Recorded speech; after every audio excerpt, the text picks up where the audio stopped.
but it's more than basic. It's a portion of his rap, but the core is ancient. It's imported like a pack of some more observations are important, like the fact that we're bored of fake shit. More creative, have the floor, so take it. Travel to the core is a normal placement. Tattoos on my arm in a form of face. So, have you ever eaten a ghost pepper or a Carolina Reaper? No. I have eaten both of those, and they are delicious. They are delicious peppers. They hurt, okay? It's like eating delicious pain, or what the taste of savory stinging would be. But I enjoy them immensely, and they do not affect my insides all that much. Like, it's a very weird thing with me. Those types of peppers, which I call them in my head the right kind of spice, I can deal with. But there are other kinds of spice that, for some reason, no matter what level it is, mild, medium, or hot, my insides can't handle, even though they are also delicious. So last night, I had one of my traditional midnight snacks, which is pizza and hot wings. And I put sriracha on 2 of the pieces of pizza because that's delicious to me. Sriracha and cheese, and I just love that. And somewhere in the middle of my sleep, my stomach began speaking, saying things like, "Hey, man, I don't feel good. Hey, Ray, something is irritating us." And I just ignored it and kept sleeping because I need my sleep. You know, I don't get much of it, so I'm trying to get as much of it as I can. And then I show up for my podcast, and my first 15 minutes spent on the toilet. And it's not comfortable, okay? It's not an okay experience. And it occurs to me that I may have to stop eating sriracha, but I have to replace it with Carolina Reaper. Like, I don't know if anyone else in the world has this sort of issue, but that's what I'm dealing with this morning. That's kind of how my morning is going. I hope your morning is going somewhat better or exactly the same, since we're all alive here at Tattoo with Children. That's what you're listening to, Tattoo with Children. I am your host, Flavor Ray, in seat A. Across from me, drawing on a piece of paper as he is wont to do, in seat B is the Dread Pirate Benjamin. Across from us both is a man who needs no introduction, but I introduce him every episode, CIO No Pain. Fellas, it's a Wednesday. Yeah. I think by judging the general haze in the air, something is on fire. Yeah. Seems like it. All right. It appears that a significant portion of the town is currently on fire. Okay. You know, we're in Lufkin, Texas. It hasn't burned down yet, so that may be something that we need to have happen. I don't know. Yeah, it's very orange outside right now. It's very orange and very hazy. It's very weird. It looks like the sun woke up and was like, you know what, orange juice. Like, I noticed it when I was looking at shadows, and I'm like, man, those shadows are really tinged in orange, like they're on fire. What the fuck? Yeah. And yeah, I got scared, but I kept going. I came on. Last time I've seen something similar to this was, I don't know, 2010 or something like that, when they had the big fires all around the area. Yeah, you know, that yeah. summer where in June it was 90 degrees every day of the month, or 100 degrees every day of the month. Yeah, that was, everything burned. That's because everything was just so fucking dry. Everything burned. The last time I remember saying something like that was when the Aurora Borealis flipped on the Earth's axis, and so it was over Lufkin for about 3 days. That shit was weird. Yeah. But that was years, like people born in, listening to this today, they were 30 years old, don't remember that shit. Yeah. I'm in a weird place. I don't think I'm causing any of the fires or the weirdness that I know of. But I am in one of my zones where I'm consuming a lot of information right now. Yeah. And that's, I don't think we've talked about that much yet on the podcast, that, you and I are very similar in this way, is that we'll go through areas where, at times of our lives, where we rely very heavily on the information that we've gotten in the past, so we're not consuming anything new. Right. You know, we're watching Naruto or Where the Red Fern Grows or we're Yeah. Bonanza. We're falling We're back. walking through the past data set. Yeah, and it doesn't really. It's kind of very peaceful when we're there. Yeah. I am not in that state at all. I am consuming. So I've read 3 books since Sunday. I am watching 2 new television shows right now. I refer to this state of being Yeah. as burning. Okay. That you're burning information. Like Yeah. we talked about this before. It's you're using it in such a way that it's consumed Right. very quickly. It's almost as if there's an engine, and so you know how they shovel in the old steam locomotives. They shovel the coal into the engine. Yeah. And the engine uses it. Yeah. Okay, so when Ray describes burning, he's describing there's someone taking a shovel full of information, and the only way I can get it is stories.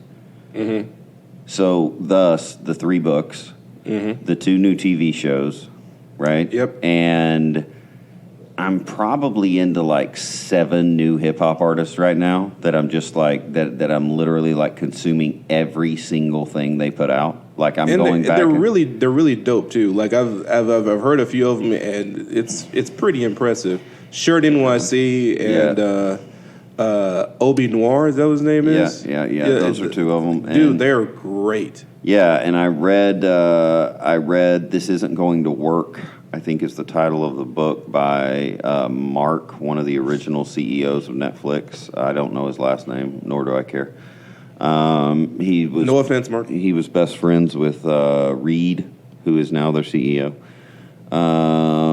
And then I read a book called Feck Per Function.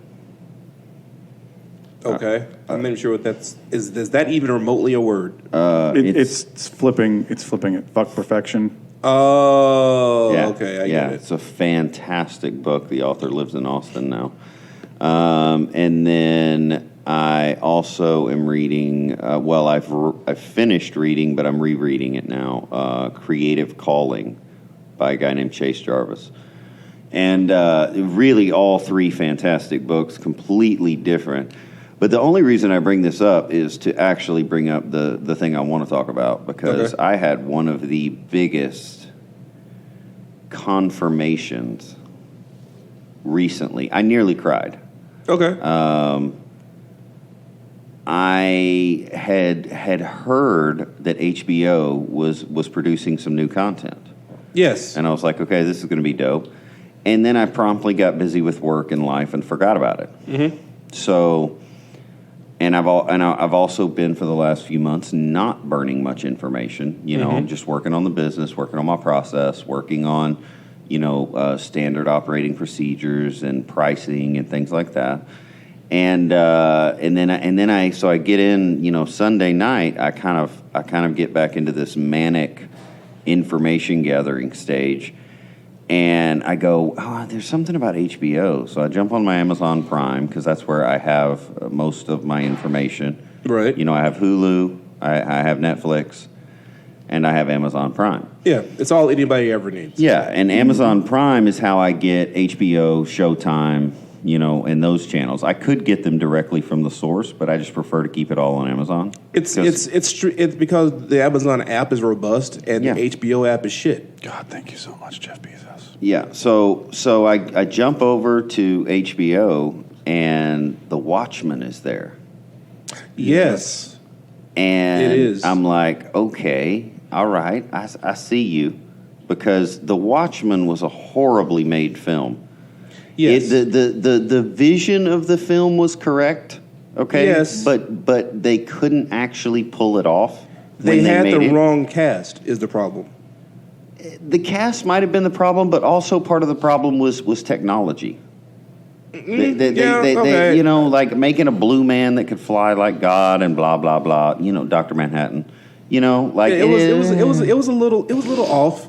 Yeah. I don't want to put it off on tech. Like technology is never the problem. It was terrible. They've made great movies with that technology. Yeah, they that's could have true. made a good movie. That's true.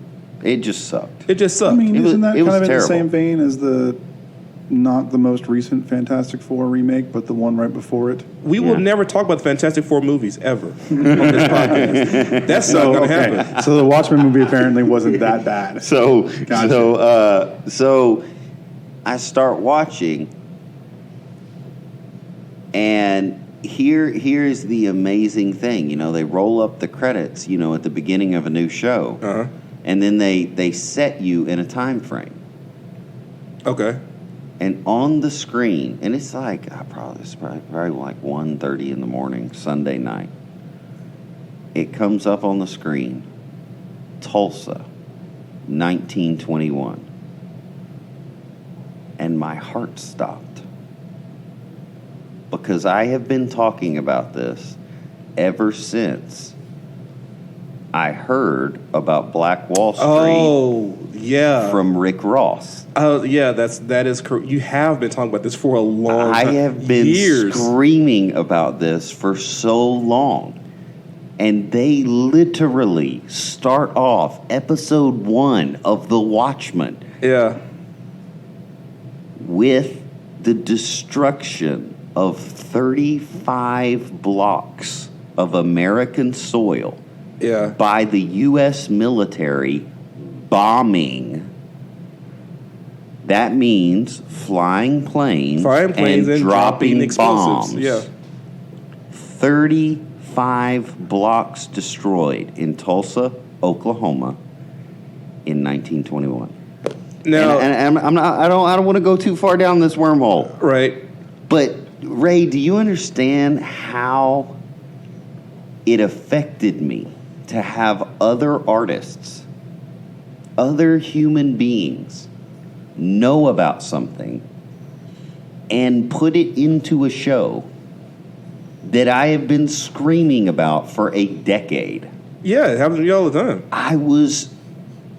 I Geez, welcome to the club, man. About time you got here. I felt confirmed. He knows that. It happens, know- it happens to me all the time. It happens to me But it constantly. it felt so good. It was does. like, finally. If like when you have a thought and that thought is not echoed in the universe, it's just your thought, and you feel like a freak because you had this thought and no one else sees it this way, and then somebody puts out a show or a piece of music or a painting or a book, Yeah. and he echoes your thought exactly. Yeah. You feel vindicated. You feel you feel. I don't know how to say it other than confirmed. Yeah. You feel like you're part of something again. Like Yes. the human race and you Are reconnected. Yeah, you're reconnected. It's a ley line, and Yeah. and it's connected you again, and it felt incredible because it's not that this is. I think part of the issue is that this is a matter of history.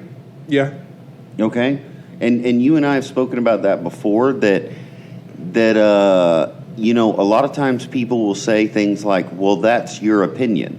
No, the fact that the United States military Yeah. bombed 35 blocks of its own citizens. No, this is known. Those are facts. There's actually That- a whole History Channel special on it. It's an incredible. But anyway, I gotta say, so far I'm 2 episodes in, and this is the first show since Billions, the On Showtime. that I have not been able to binge.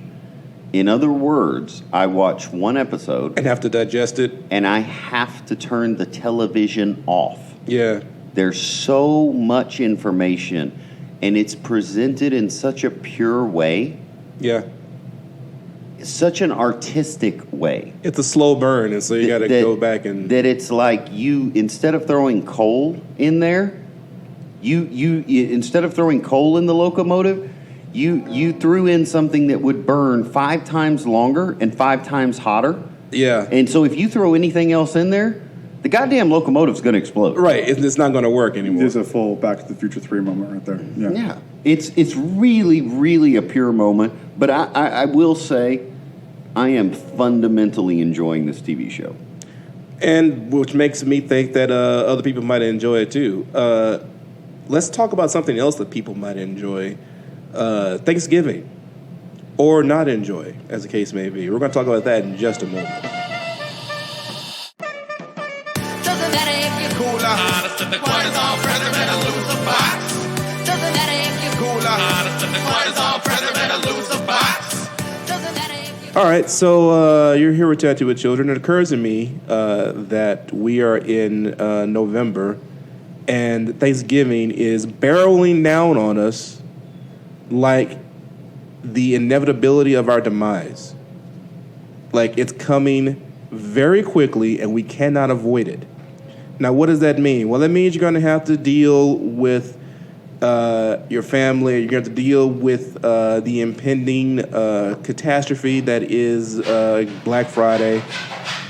You're going to have to deal with the fact that you're going to have to take off of work, and then you're going to have to do the work that you didn't do that week, the next week, because Thanksgiving just comes at a really fucked up time. You're going to have to deal with the fact that you're celebrating genocide because that's what your nation does. And you're going to have to deal with the fact that you're going to have to somehow, some way, with a straight face and a smile, choke down the horrible food that your relatives will be shoving down your fucking throat. The truth is, people, most of us fuck up Thanksgiving. Just a fact. Yeah, it is. And I don't know where you want to start with this because there are so many atrocities on the level. On a level of war crime, people. And to me, the war crime always starts in the same place. But I think you may disagree with me here. I think but Ben is going to go with the stuffing or dressing, yeah. where I am going to go with the turkey. And, Like and the- they, like they, the- they they may be equal, but let's go with yours first. What is the principal war crime of the Thanksgiving turkey? The principal war crime in Thanksgiving turkey is, in my opinion, threefold. One, people believe that the biggest turkey that you can get is the best turkey that you can get. So they're going for a bird that is way too big for their function. You got 4 people and you're getting a 12-pound turkey. Guys, that's 3 pounds of turkey per person. You are obviously overbuying on turkey. Okay. Stop doing that. They're buying turkeys that are too big to fit in their goddamn ovens. And so the turkey itself is touching the sides of the oven Okay. and burning. All right. The other thing, they do not actually plan on how to cook a turkey. Okay. They have no plan involved. They figure, I'll unwrap this turkey. Maybe I'll brine it overnight. Mm-hmm. You know, maybe I'll put a little salt water or something on it overnight. Mm-hmm. And then I'll throw that in the oven and I'll cook it until it looks good. Mm-hmm. Or I'll check it with a thermometer and then it looks good without knowing the temperature that it needs to cook at and where you need to test the temperature in the bird at. And the other thing is people, a lot of the times, don't know what good turkey tastes like. Mm-hmm. They have no idea what a done, delicious turkey is supposed to actually be. And so they're just guessing at it. Mm-hmm. And they end up missing the mark by a wide margin. It's under-seasoned, underdone, or overdone. Usually overdone. Okay. And what happens with an overdone turkey, people? It gets dry. And have you ever tried to eat a piece of dry turkey meat? It's like trying to eat a Popeye's biscuit if it was turkey. It will choke you to your death. You won't make it. And if you have 3 pounds of that shit to choke down because your grandmother will cry if you don't, it makes for a miserable fucking Thanksgiving. Mm-hmm. Guys, I'm going to implore you to listen to this podcast right now with an open heart. Consider A, my first solution. Don't cook a whole turkey. Cook turkey parts. Okay? Just do the wings or just do the legs. Something along those lines. Okay. Can you buy those individually? Yes. So I can go buy like a turkey leg. You can go buy turkey legs, you can go buy turkey wings. Okay. And just put those in a pan. You can cook it with the dressing if you want.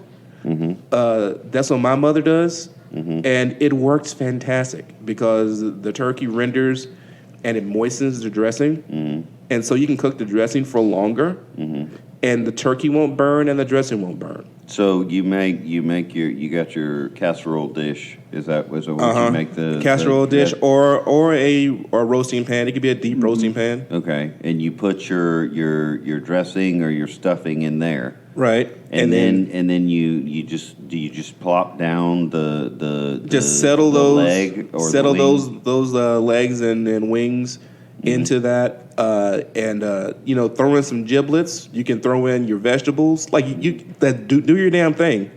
Put that in the oven, and if you cook it until it looks good, it will be good. Like that's that's like the easiest way to do it, because it's all gonna cook at the same rate. And all you're looking for at that point isn't for your turkey to get done, looking for your dressing to get done. Once the dressing's done, the rest of it's done, and you're good. And the whole thing is moist and delicious. If you've added salt and pepper, of course. Like, I have to add that in because I know that white people listen to It me. makes me so mad that people try to cook meat without salt and pepper. It's crazy, isn't it? Like, oh, I have high blood pressure. Take a fucking pill. You need salt for meat. If salt is going to kill you, my advice is to do the Japanese thing. Go ahead and die. Because I'm pretty sure that was a terrible statement on so many levels, but let's continue the podcast. I mean, people, there's not much left in life that we can enjoy. Salt is one of those things that's for everybody. It's one of those things that God put here to make it a little bit more bearable to deal with all the rest of the pain. Well, and also, everybody acts like salt's going to kill them. Like, guys, salt and heroin are not the same thing. Correct. Okay? You're not going to, unless your doctor has told you that salting your turkey, okay? Like, you already have it on the plate, I'm assuming. Yeah, I'm not even trying to say, table salt. I'm talking about cooking salt. Right. Like, you have high blood pressure, don't use table salt. But when you cook the goddamn bird, Right. you've got to put some salt on it. Right. Like, that's for every protein, for every kind of meat. Yeah, or it's just gonna taste like I don't know. You're just gonna have that mealy like It tastes like styrofoam or something. Like Yeah. it's really, really difficult to describe how bad unsalted meat That's tastes. probably how they came up with styrofoam. They were probably like, you know what turkey tastes like when it's done poorly? Yeah, Let's make that. let's make that and wrap shit in it, because let's use that as a container that contains food, so that people know that if it tastes like this, it's not food. It's the container. Stop eating. Right. Yeah.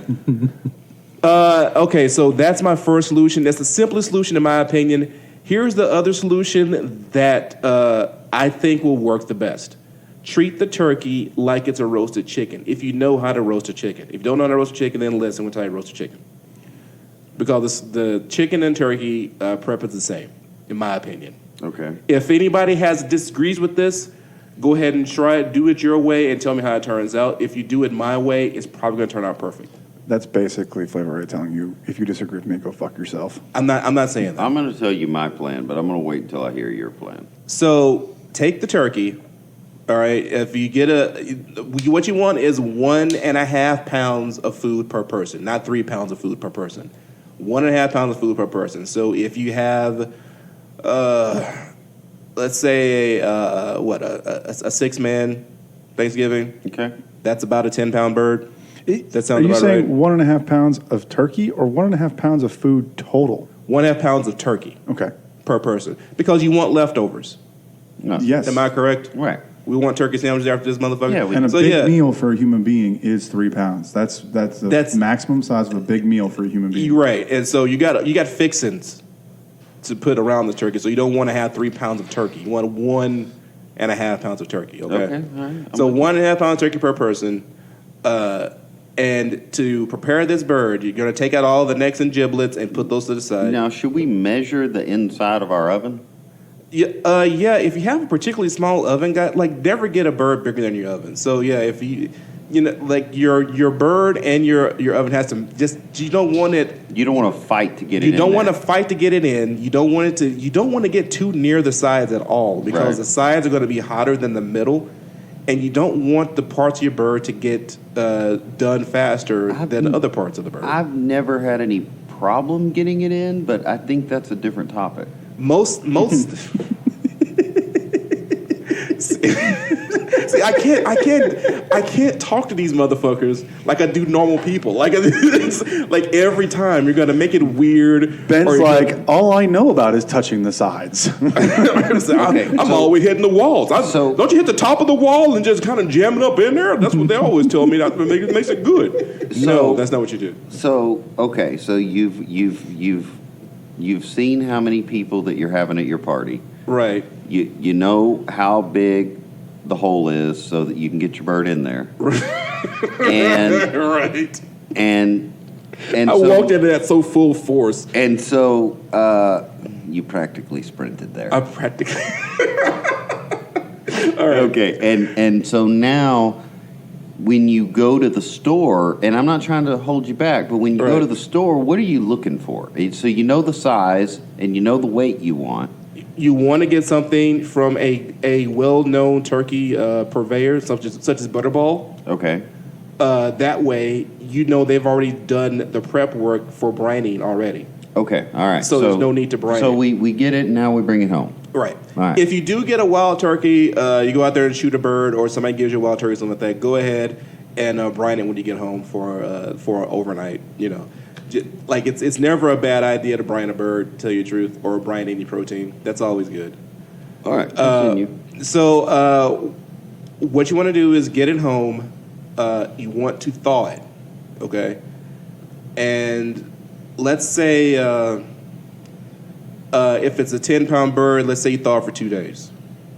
Okay, so this takes some ingenuity. You got to know what you're doing. You got to not ingenuity. You got to have some plan ahead time. Okay. So, like say for every 6 pounds or 4 to 6 pounds, you want a day to let it thaw in the refrigerator. Whoa, whoa, whoa, whoa, whoa, whoa, whoa, whoa, whoa, whoa, whoa, whoa. Sure. 4 to 6 days? No, I'm sorry. For every 4 to 6 pounds, Yeah. It's 1 day. it's 1 day. So, because I was going to buy that bitch the night before. Yeah, don't do that.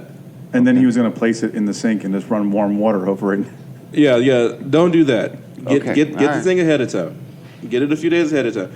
And while you're doing, just gonna let it get to a comfortable, chill temperature in the refrigerator. You don't want any part of that bird to be unthawed. I mean, to be frozen. You then take it out. Take it all the giblets or anything that's all been put to the side. You want to season the inner cavity of the bird with salt and pepper. Okay. All right. So season the inside, and then you want to season all of the outside. And what you want to do now is prepare a herb butter. Just take all your favorite herbs that you like to taste on turkey, put that into a butter. So just get a standard sweet cream salted butter. Throw all those herbs into it, just kind of mash it around. Okay? Then you want to carefully pry up the skin on the breast of the turkey and start smearing the butter against the turkey breast under the skin. Once that's done, you take your butter and then you smear it over the whole bird on the outside. Right. Okay? So, lots of lube. Yes. Okay. All right, I'm with you. And you're adding, and then you're going to salt and pepper it again on the outside. And then you're going to put it in the oven and cook it. Okay? It's going to be at about 425, and I forget the exact specifications per pound for, but you can look that up. But it's the standard roasting of the turkey. But I assume that they can. I assume they can figure this that part out Yeah, on their own. from that part forward, it should be It's on okay. the It's wrap. standard. So you now- put it in there, and then you test it with a thermometer. Once it start getting close to the cooking time, you want to test with the thermometer, and you want to test it in the topmost breast of the bird, and you want to find 160 degrees. At 160 degrees, take the bird out and foil it. Make a tent of foil over the bird Yeah. outside the oven. It will continue to cook in that tent to 165. Now, do most people have a thermometer in their kitchen? I think most people, if you're cooking a turkey, you have to have a meat thermometer. I would think. I would hope. No. I would pray. Don't think that. No, then, they don't. Then when you buy pick the one up, because the little poppy thing on your damn Not the poppy turkey thing. is not helpful. the It poppy doesn't thing work is right. Okay. worthless. So when we go to pick up the turkey, we need to also pick up a thermometer. Get a meat thermometer as well. Okay. And So so, then once we it gets to find 165, on once the it gets to inside. 160 on the inside, you take it out, you tin it, and then it's going to cook up through carryover heating inside that tent to 165. Right. At 165, you just let it rest. You don't even mess with it. You want it to rest and all the juices to redistribute and to become a delicious, juicy bird. And you take that foil off, you would notice that it is now golden brown because you buttered it. Okay. That butter browned that skin up perfectly. The inside is juicy. Right. And you have yourself a successful Thanksgiving bird. Now- maybe for the first time in your goddamn life. Now, generally, when the juices are redistributing in the turkey, that is when I get a sandwich. Is it appropriate to eat a sandwich while the bird is resting?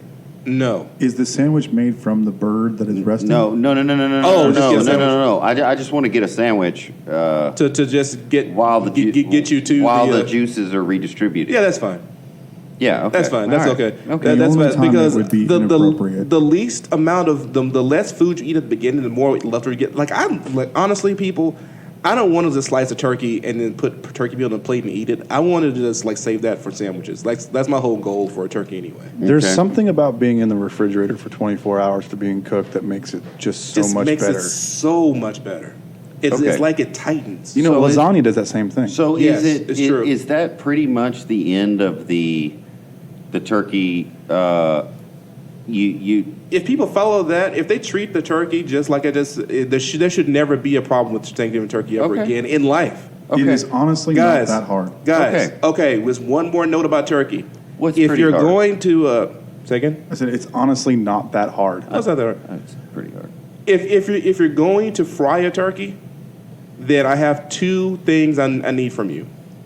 First thing is you need to have fried a turkey with a person who has been frying turkeys for 30 years.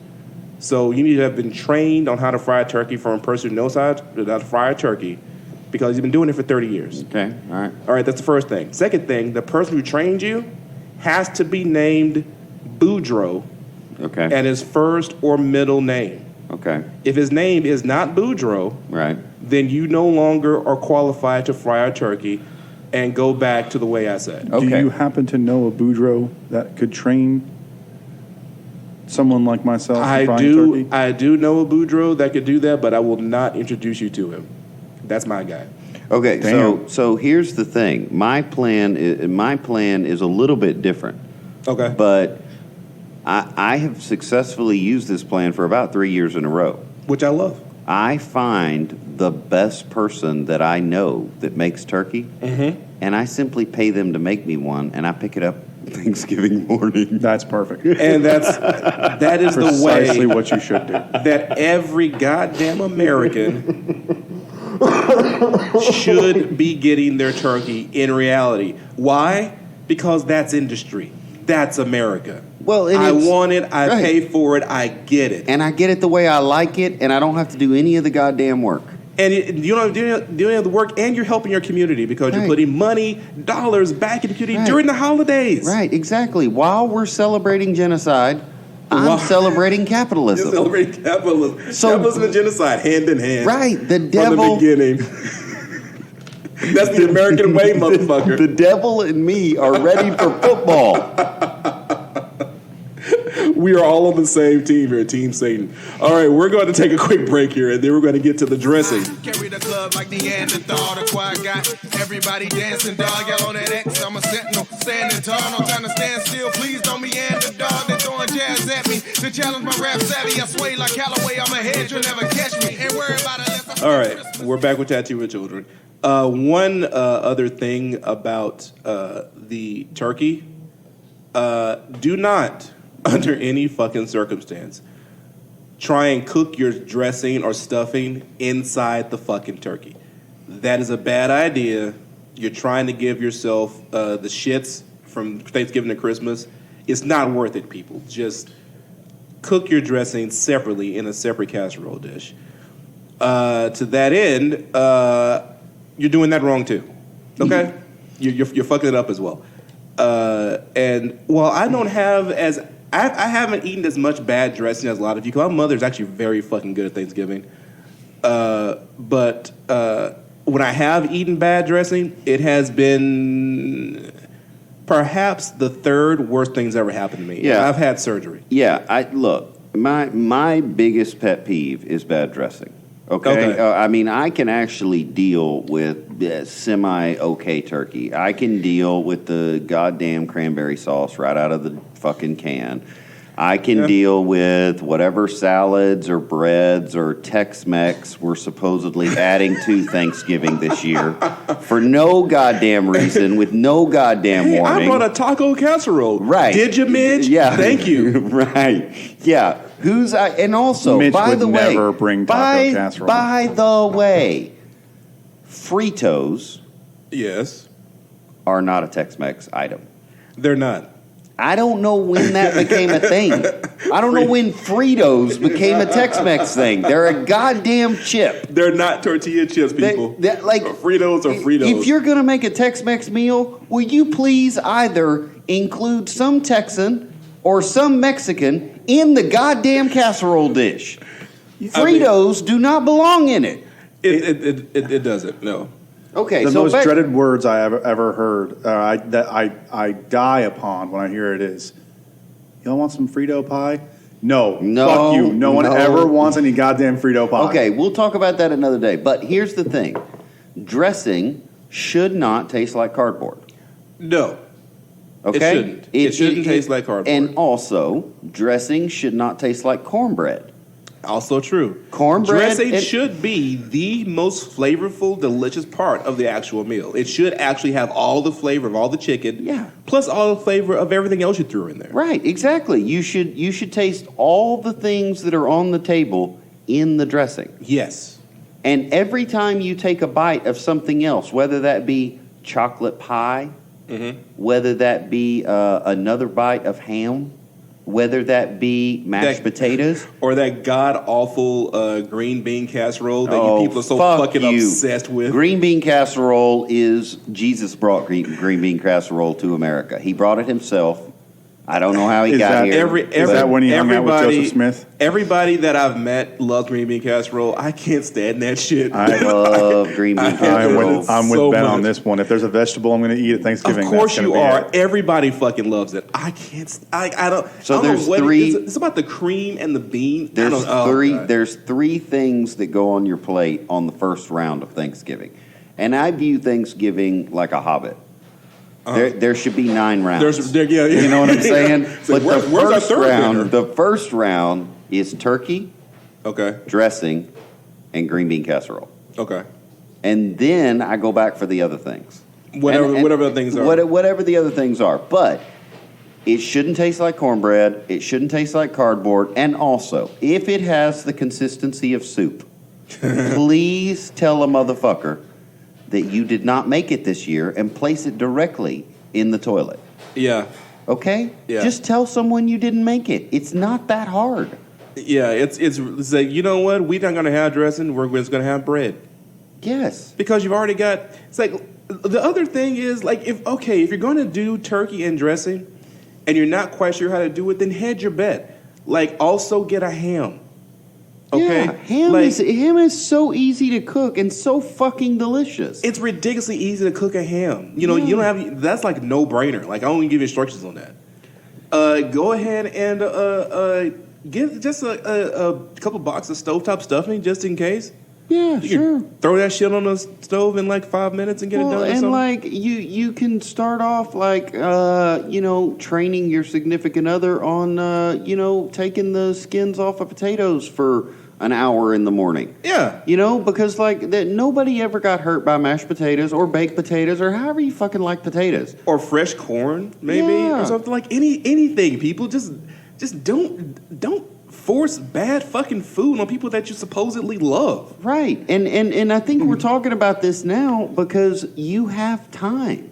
Yes. We believe in you. So you can DM us, or you can message us, you can email us, you can post on any form of social media. Hey, Tattooed with Children, what's your favorite dressing recipe?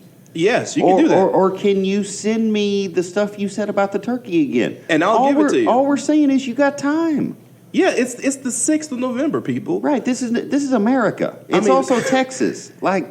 And we're the friendliest motherfuckers in the state, quite frankly. And so if you can ask me anything about Thanksgiving food or any food. You can ask me any food-related question. Right. And I'll answer it to the best of my ability. I don't know everything about food, but I know it's never gonna amount. Yeah. And so and if I don't know the answer, I can contact a person who does know. I know chefs. Yeah. The best bet, the best thing about contacting you is you're not going to have to go to some asshole's food blog and have to scroll through the entire story and history of how that food came about before you get to the actual fucking recipe. What? Okay. Mike just brought up a pet peeve of mine. The reason why, and people have asked me this before, why don't I just write a blog? Why don't I write a whole food blog? Because I tried that. And I discovered that in trying to write a food blog, I would do the exact thing that Mike just said. I would go through the history of the food, history of me, and history of everything, trying to get to the recipe.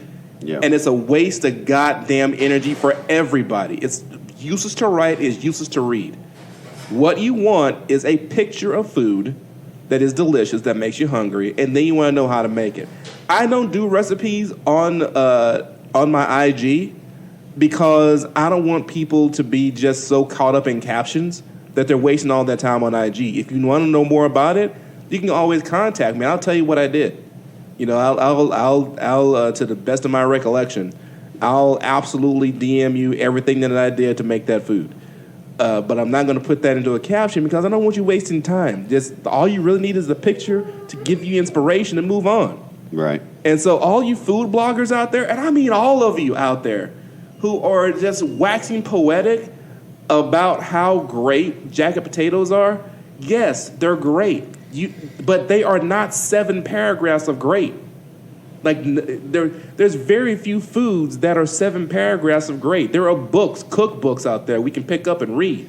We don't need you to rewrite the fucking book. Right. You are not the Barefoot Contessa. Thank you. Okay. Unless you're Barefoot Contessa. If Barefoot Contessa is listening to this right now, I love you, Ina. You keep doing you. if you could please start answering my emails, that'd be great. Okay. Back to dressing. So you're doing it wrong. How do you do it right? Well, for starters, what you want to do is prepare all of your cornbread ahead of time and let it cool. No, wait, you just okay. So just so you guys know, as a born and raised Northerner, right? And if there are any Northerners listening, they may not know what you really mean by the difference between dressing and stuffing. Okay. Okay. So you're talking about specifically a Southern cornbread dressing that is traditionally served with Thanksgiving in the South. Yes. Other people do not have this? No, stuffing is the more common in the North, as far as I know. Y'all are so fucked up. Stuffing is drier. It's actually breadier. Did you know this? Yeah. You knew the Yankees didn't have dressing? I lived in Virginia for a while, 7 years. Yeah. So I had to face this nightmare. Okay. Wow. I'm learning. So yeah, stuffing is drier than dressing. It's breadier than dressing. It is oftentimes stuffed inside the bird after it's cooked, which is absolutely appropriate. Okay. Like you can do that. Like while like that during that process where I was talking about the resting phase of the turkey, if you stuff the stuffing into the turkey while it's resting and the juices redistribute, they'll redistribute into the dressing. And it's fantastic. And it does get pretty awesome. Okay. Okay, so that's just don't cook it with it, but afterwards you're good.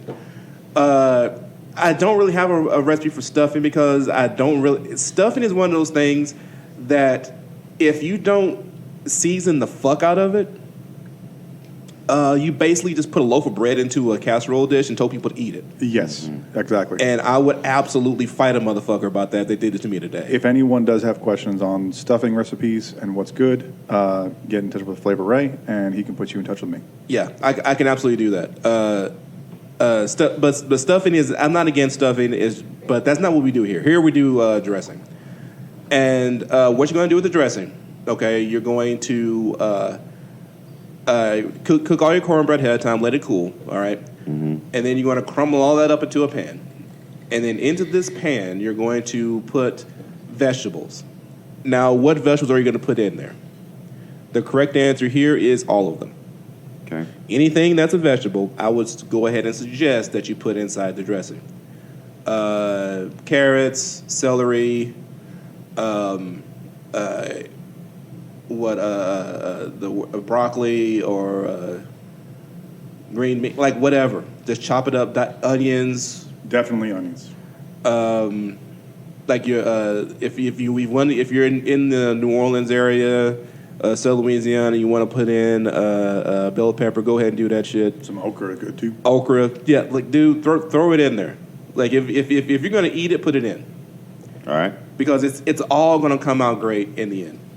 And then you have then you want to season it with all of the seasonings that you put on your turkey, with a little bit extra salt and pepper.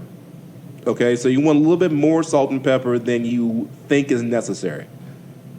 Because what you're going to do now is you're going to apply stock to this dressing. And the stock can be chicken stock or it can be vegetable stock.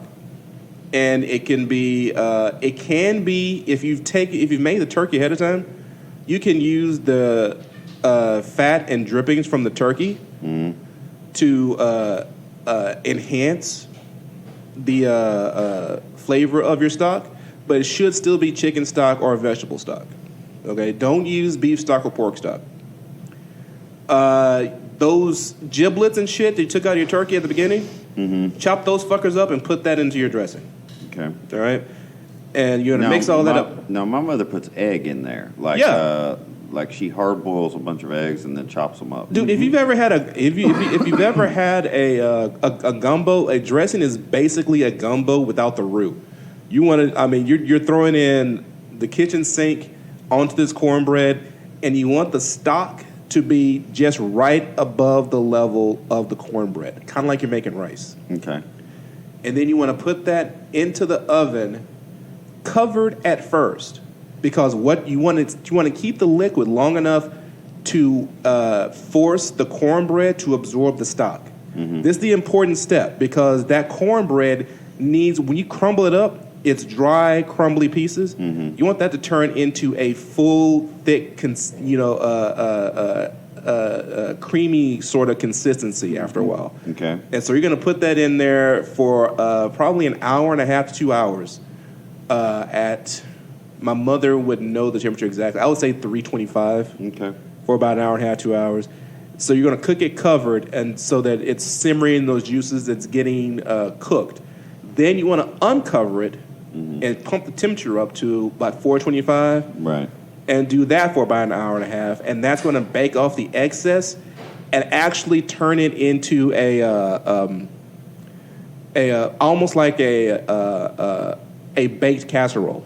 Yeah, and generally when you take the cover off, that is when the temperature goes up a little bit. Yeah. And so you want to, but what you're trying, the consistency that you're going for here is, again, if you left the cover on, you're going to end up with a dish that's too moist. It's going to be like a soup. But if you take the cover off too early, then it's going to turn into a bread pudding of sorts. Right. It's or like what the English call pudding, that thing. Yeah. It's just, dude, they eat that shit in Britain. We don't do that here. That's where your gross. minute and a half men come from. Yes. Stuffing should have a crispy top and a slightly, and a very bready interior. Yeah, that's but what I was. dressing should not. What I was going for is dressing. What would you describe the consistency as if you succeed? It's not bready. It's creamy. It's almost like a grainy sort of dry mashed potato or something like that. So if I were to scoop it, then it like with a spoon, it would be similar to a firm mashed potato. Yeah. But not a dry mashed potato. But not a dry mashed potato. Like it shouldn't be able to hold its shape on a plate. Okay. It should flow on a plate a little bit, but it should never be liquid. Does that make any sense, guys? Yeah. Like it's a solidus. If for anybody that knows science at all, it's that state right between solid and liquid. Yeah. Right. And but the flavor, the reason why you get that consistency is because the flavor is actually at its peak at that point. If you cook it any longer than that, you're going to get the burn flavors, and there's not a whole lot of proteins in there.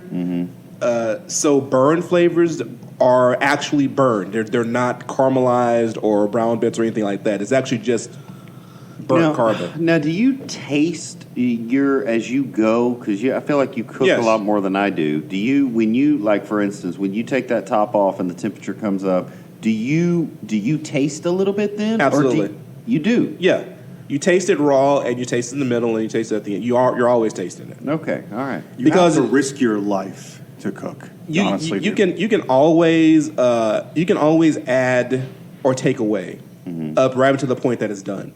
So like if you got say too much salt in it at the beginning, like man, I kind of fucked this up. Go ahead and chop up some potatoes, okay, and throw those in there, and that will take care of the salt. Believe it or not. Okay. Let me ask you this, and your take on this. Sure. Sage as an herb inside of dressing. Do it. Is there such a thing as too much? Yes, absolutely. Sage is a powerful herb, but it's savory to the max.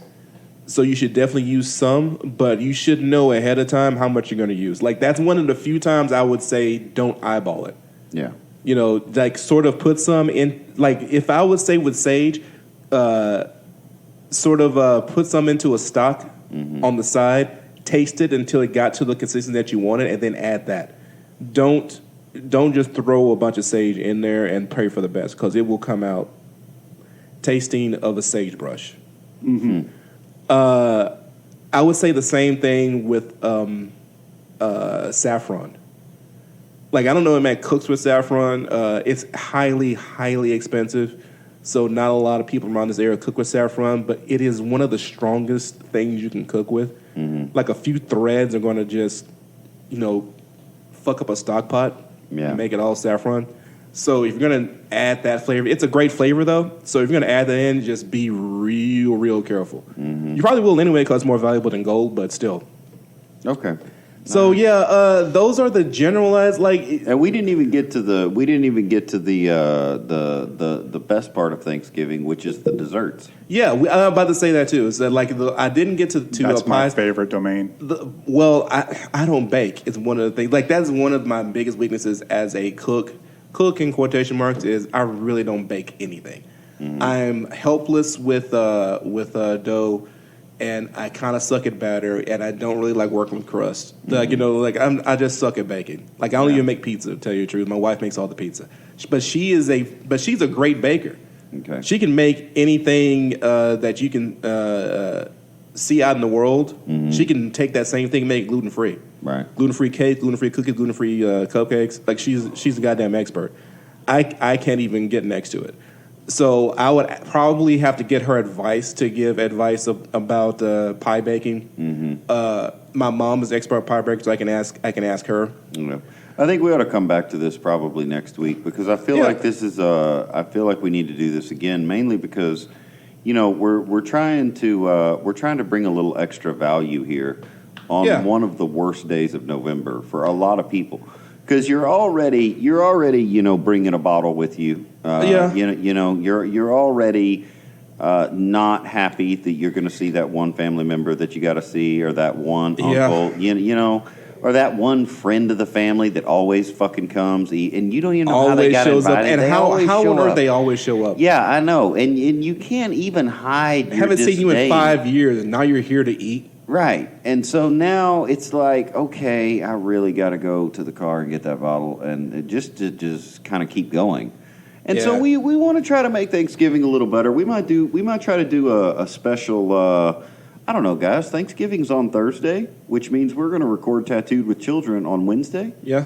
Which means we might try to do a special episode for everybody. To maybe listen to with their family, if they want. Sure. If they want to listen, if they're. You know what we'll do on that Wednesday? We will do the story of Thanksgiving on that Wednesday. I will tell all the children the actual story of Thanksgiving. That sounds terrible. It's going to be awful.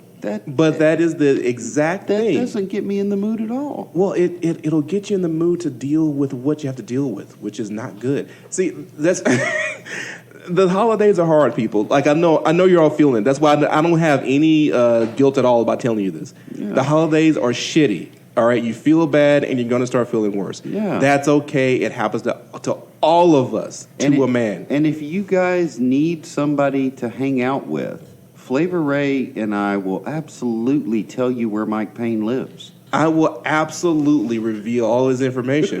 They will also charge you for the privilege and won't give me any of it. CAO knows me very well. All right. Because you definitely can't come to Thanksgiving with me. I'm gonna be drunk off my ass. Dude, I don't even do Thanksgiving anymore. I skipped the whole holiday. All right, this has been Tattoo with Children. I am been your host, Flavor Ray. You can find Tattoo with Children at Facebook at Tattoo with Children. You can find us on IG at Tattoo with Children. And you can find us on Twitter at Tattoo with, because we shorten our ads at the behest of our good friend, Jack. Love Jack. Love him to death. You can find me on IG at Madara Shadow. You can find me on Twitter at Hunter Vanguard. That's one word, Hunter Vanguard. And you can find the Dread Pirate Benjamin at Black Crow Brother on IG and at Black Spot Tattoo Company. Did you know you can actually find me on Twitter at Black Crow Kage? See, I hadn't been telling them your Twitter because I wasn't sure where you're going to go with it. Yeah, I don't know where I'm going to go with it either. Okay. But it's fine for them to know about it because Okay. I pretty much do everything up front. Okay. You can find them on Twitter too at Black Crow Kage. And you can find Mike Payne at CIO Payne. Correct. That is PAYNE, and at Payne.points on IG. Guys, I hope you find this helpful. I guess this counts as my second food post. Yeah. So this is food post number 2. This is about Thanksgiving, but it's about food. Yeah. And we're going to come back to Thanksgiving and food in a later episode, right? We should eventually talk about the children. You know what we should do? What if we talk to the children? Oh, that's not. No, I'm not going to do that. You're not going to do that? No, because then they're going to say, "Hey, you told my child to go fuck himself." It's like I didn't say it directly, and then it's going to be a whole big discussion. Okay, all right. Like, So we'll talk about. We'll try to throw in some children. parents, I'm going to tell you stuff to tell your kids. Yeah. That's why I'll do that in the future. Yeah. Okay. All right, and in closing, Epstein didn't kill himself.